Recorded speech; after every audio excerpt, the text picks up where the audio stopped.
Vì em đây sẽ là người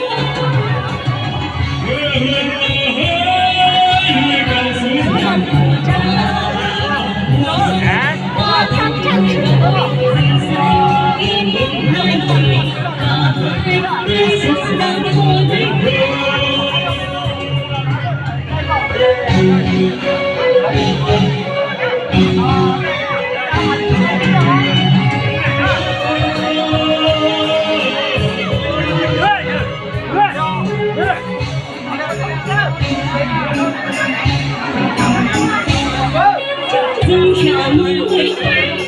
em cánh rộn ràng đi đó không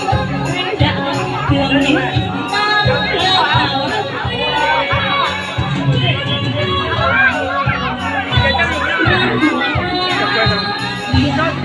như anh chim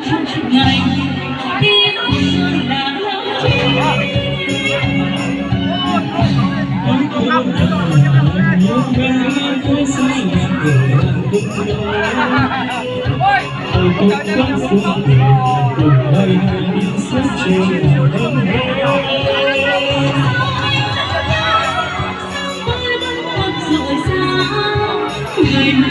anh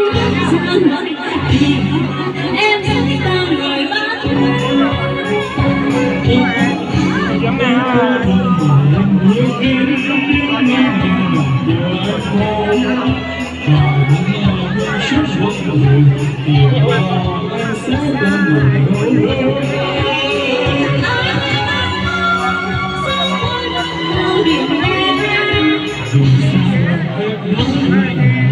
vì hôm nay chúng ta thì mãi tay sẽ tôi vào lòng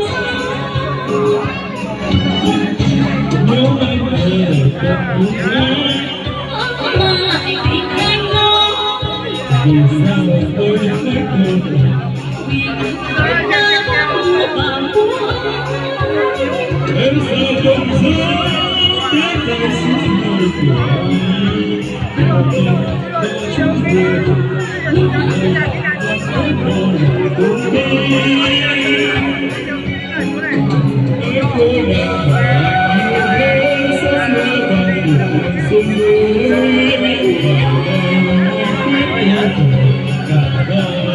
chúng thì em sẽ là người của